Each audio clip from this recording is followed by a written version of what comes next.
Merhaba arkadaşlar, bugün şömine nasıl yıkılır sorusunun YouTube'da tam bir cevabı olmadığı için sizin için böyle bir video hazırlayayım istedim. Biz de daha yeni başladık, bir haftalık falan bir serüven. Şimdi öncelikle şöminenin iç kısmının temiz olmasına özen gösterin. Elinizden geldiği kadar temizlemeye çalışın. Sonrasında şurada bizim için söylüyorum, sizinkilere de bakmanız gerekiyor. Baca kısmının ne kadar açık olup olmadığını şu üstten bakabilirsiniz.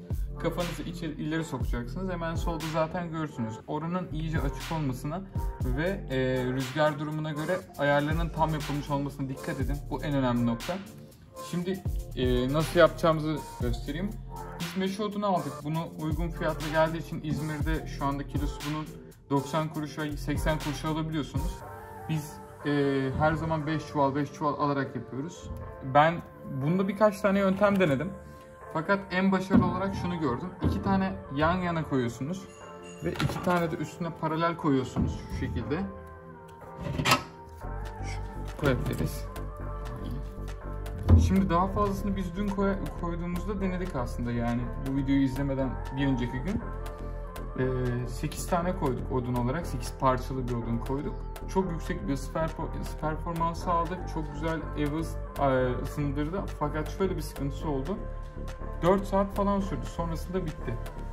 Şimdi bir de en önemli nokta, şöminelerde şu var, burayı kapatmanız gerekiyor zaten. Kapattığınız varsayarak şu altta gördüğünüz gibi hava almasını ve havayı normal bir şekilde içerideki havayı kullanmasını sağlayan küçük bir boşluk var. Biz bunu açık bıraktığınız zaman, örnek veriyorum, şöminenin performansı 6 saate kadar 6 saati diyelim. Böyle kapattığınızda 10 saate çıkar bu. Yani saatleri fazla söylüyorum. Aralarındaki kıyası siz anlayabilirsiniz. 1'e 2 hemen hemen ya da 3'te 2 oranında bir kıyas farkı var. Bilginiz olsun. Yani biz her zaman başta açık tutuyoruz, sonrasında kapatıyoruz. Şimdi devam edelim. Şöyle başlayalım. Şimdi dizdikten sonra ben şöyle birkaç tane kuru odun parçasını topladım. Bunları siz de böyle yapmanızı kesinlikle öneriyorum. Şöyle kırın, küçültebildiğiniz kadar, ideal bir boyuta küçültüp şu arasına koyun şöyle. Bunun sebebi meşe odunu biraz geç yanıyor. Geç yandığı için de bu sefer uzun süre beklemek zorunda kalıyorsunuz. En azından biraz böyle odun eklerseniz buraya, yanma süresini kısaltabilirsiniz. Bu bir öneri sadece. Şimdi bir de ben çıra aldım birkaç tane. Çırayı da şöyle kesinlikle bu araya bir tane koymanızı öneriyorum. Çünkü bazen onlar da tutuşmuyor. En azından çıra onlara destek olur. Sonrasında şöyle 2'ye 2'lik bir sistem oluşturabilirsiniz. Mümkün olduğunca daha yapın, çünkü sonradan kül olmaya başladığı zaman parçalanıyor odunlar ve farklı noktalara dağılmaya başlıyorlar. Eğer düzgün bir şekilde yerleştirirseniz en baştan kaliteli bir performans alırsınız. Şimdi ben Migros'ta Çıramatik diye bir şey buldum.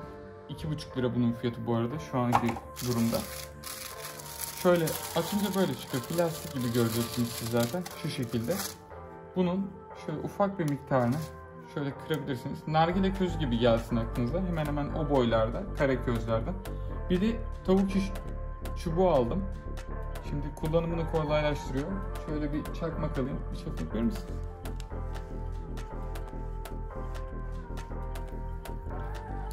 Şimdi şöyle mesela yaktınız. Bu zaten kendi hemen tutuşuyor. Tutuşturduktan sonra benim hep yaptığım üstten koymak oldu. Çünkü üstten koyunca hem istediğim noktaya kadar ateşi çekebiliyorum, hem de çıraya değip değmediğini anlayabiliyorum. Ben genelde bundan 2 tane atıyorum. Ama tabi bu tercihe göre değişir. Yaktıktan sonra zaten yapmanız gereken çok bir şey kalmıyor. Bunu kapatın. Yanacağı süre kadar, yani odunun biraz alev aldığını görmeye başladığınız ana kadar bu delikleri açık olmasını öneriyorum. Çünkü sonrasında oksijen girmediği için içeriye alev almıyor ve bir anda sönmeye başlıyor. Ama eğer böyle kalırsa bir anda yanmaya başlıyor odunlar ve ısıyı daha az elde edebiliyorsunuz. Sonrasında baktınız alev almaya başladı. Buradan hemen şurayı kapatırsınız. Yani sizin muhtemelen şöminelerinizde durum daha farklıdır. Kapatırsınız. Sonrasında alev almaya devam eder o kendi kendine. Ara ara bittiğinde de odun eklerseniz, biz en iyi performansı öyle elde ettiğimiz için söylüyorum. Bunun dışında da en büyük önerim şu: odunları tek tek koymanız. Biz tek sefer dediğim gibi koyduğumuzda çabuk bitti odunlar ve hiç performans alamadık açıkçası. Yani çok yüksek performansı çok kısa sürede aldık. Böyle yaparsanız eğer en yüksek performansı alabilirsiniz. Merak ettiklerinizi yoruma yazarsanız cevaplayabilirim ya da tekrar bir video daha çekebilirim sizler için. Bu arada bir kritik nokta daha söyleyeyim kapatmadan önce. Mesela 2'ye 2 sistem koyduğunuz zaman üst tarafta baca kaldığı için ve alttan o delik kısmından hava aldığı için üst tarafı da kapatacak şekilde odunları koyarsanız şöyle yani. Şöyle yaparsanız eğer en yüksek performansı alırsınız. Çünkü alev kendi içerisinde daha çok kaldığı zaman daha iyi ısınıyor ve daha yüksek performans veriyor. Bunu da aklıma gelmişken söyleyeyim.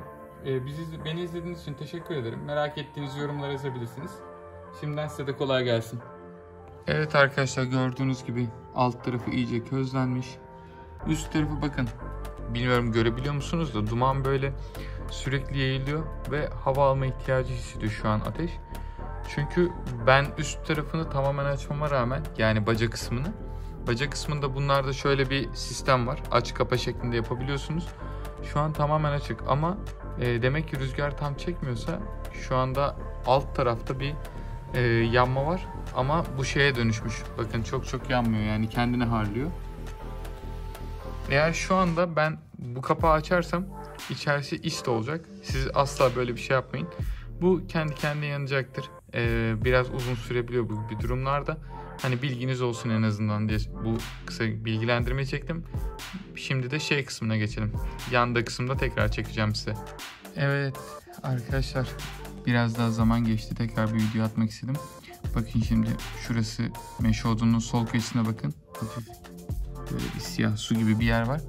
Sabah odunları yaktığımız zaman, yani biz kömürlükten çıkarttığımız zaman biraz üzerleri sulu gibi oluyor. Hani bilginiz olsun. Bu sebeple bazen yanması da gecikebiliyor. Biz videonun bir arasında şöyle bir şey yaptık tekrardan. Tam şu ortada gördüğünüz bir çıra. Bilerek bir tane daha işte o çıramatikten atıp hafif alevlendirip üzerine bir çıra daha bıraktık. Sonrasında yanmaya başladı zaten. Bazen böyle bir desteğe ekstra gerekebiliyor. Bilginiz olsun. Gördüğünüz gibi şu an yanmaya başladı zaten. Artık bir şey yapmanıza gerek yok. Isıyı rahat hissedebilirsiniz. Zamanla da zaten ısı daha da artacak. Bittiğinde de odun ekleyeceğiz. Siz de böylece kolaylıkla şömineli bir yerde şöminenizi yakabilirsiniz. Şimdiden sizlere de kolay gelsin.